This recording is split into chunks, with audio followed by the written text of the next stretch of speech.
So you started doing intermittent fasting, but you realized that you haven't actually looked into how to break a fast. Don't worry, this video will tell you the safest and healthiest way of breaking a fast. There are many reasons why people do intermittent fasting. For general health, increased longevity, improved cognition, muscle building, fat loss, or just convenience. But no matter what your reason is, you still want to stick to a few guidelines and principles. Here's why. While fasting, your metabolism is in a distinct state, with increased growth hormone, elevated luteinizing hormone, and autophagy, the cell's digestive mechanism. While fasting, you're also in a state of ketosis, which makes your liver convert fatty acids into ketones and energy. Most importantly, your intestines and gut have adapted to the abstinence of food, thus preserving digestive processes. So to not put too much stress on your gut or to cause extra inflammation, you can't just start eating whatever. I haven't eaten anything today. Burger and fries. Yeah. Research has also shown that consuming high amounts of carbohydrates may cause an abrupt weight gain. The reason for that is sodium retention. While fasting, you excrete a lot of water and electrolytes. Refeeding on carbs causes antidiuresis of potassium and sodium. You'll get bloated, but you may also have an energy crash of insulin. Therefore, you want to slowly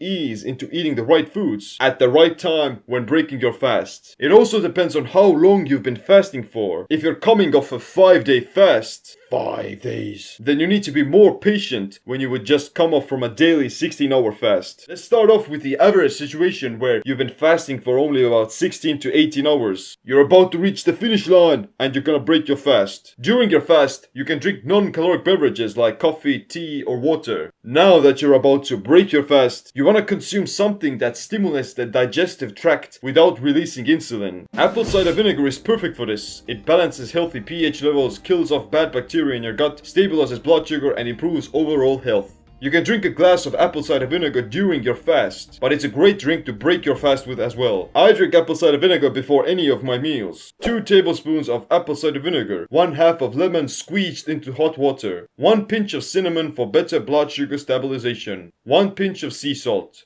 It's a very nice drink to have, especially after you've fasted. Alternatively, you can do this without apple cider vinegar as well, and just using hot lemon water. In any case, you want the citric acid from lemons to promote the creation of digestive enzymes in the gut before you eat. After that, you can also drink some bone broth. Bone broth is amazing and super good for you because it has a ton of electrolytes, but it's also packed with collagen. Collagen protein is what most of your body is made of. Your joints, nails, hair, skin. It helps to keep you more youthful and elastic. Drinking bone broth after your fast will also help you to absorb the other electrolytes and minerals a lot better. When you're fasting, then your gut is cleaning out the house. And now it is ready to utilize the nutrients from bone broth, as well as the food you eat afterwards. If you've been fasting for over 20 hours, then it's a very good idea to start off with some bone broth or some soup before you eat solid food. If you fasted for just about 16 hours, then it's not that important, but it's still a good idea. Bonus tip, add some cinnamon to your bone broth and it's gonna taste amazing. An alternative for bone broth is also fish broth. You cook up all the leftover bits of the fish like the head, the fins and bones, so you could get all those extra omega-3 fatty acids, which are tremendously good for your brain and heart health. I mean, don't just throw out these foods because they're the most nutritious parts of the animal, like the organ meats, the joints, the fish bones. There are so many unused nutrients from them, and cooking them in water will allow you to absorb them. If you don't have access to bone broth but you still want to give yourself some energy without crashing, then you can also consume some MCT oil. MCTs get converted into energy faster because the fatty acids in it bypass the liver and go straight to the bloodstream. This is useful because you'll be also prolonging the effects of fasting while staying in ketosis. Oh yeah! After you drank your lemon water and maybe bone broth, then you will want to wait for about 15 to 30 minutes so that your gut can absorb these nutrients. You might feel like your bowels get to move and your intestines start to wake up, which is a good thing. As we know, immediately starting to eat carbohydrates may cause you to hold on to excess water weight, especially if you're consuming them with a lot of sodium. A spike of insulin will help you to shuttle nutrients into your cells, but also has some negative side effects such as sleepiness and drowsiness. That's why I recommend your first meal to be small and low glycemic, no matter what diet you're on. This will keep you in a semi-fasted state because your blood sugar levels don't get fluctuated. You don't have to worry about muscle loss either because ketones are protein sparing.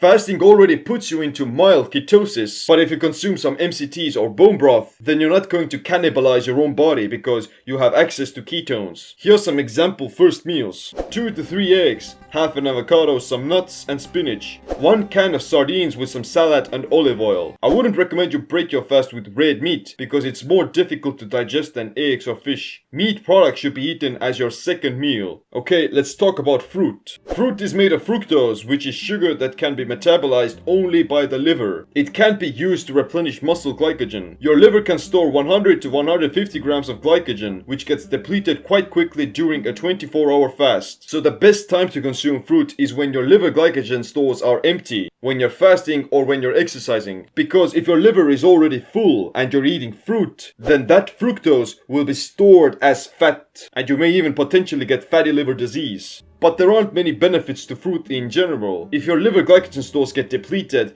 then you'll start producing ketones, and you don't need to replenish your stores with fructose. You'll be actually better off by staying in this fat-burning state, rather than breaking it with sugar that you don't really need. If you do choose to consume fruit, then still make it low glycemic, and opt for fruit with more fiber, like apples, berries, or pears. The first meal should be still relatively small. In total, it should be around 500 calories or so, unless you've come straight from a workout. If you've exercised on an empty stomach, then you'd want to consume more calories to shuttle those amino acids into your cells and promote protein synthesis. If you're on the ketogenic diet, then the best foods would be eggs because they also have a lot of leucine. Leucine is the amino acid that's responsible for muscle growth the most. If you're on a regular diet that doesn't restrict carbs, then it's actually a good idea to eat some carbohydrates because that insulin response would be used for muscle building, not getting fat. Great choices are rice cakes, a ripe banana, or some potatoes. Potatoes. What you eat after your first meal depends on what diet do you follow in general, but the upcoming meals should comprise the rest of your calories. You really don't need to consume any more than 2 to 3 meals per day. Even 1 meal a day works fine. I practice intermittent fasting because I like bigger meals and it allows me to spend less time eating during the day. That's why I also do the ketogenic diet, constant satiety and ketosis. If you know someone who is currently fasting, then share this video with them before they break their fast, before they do anything foolish.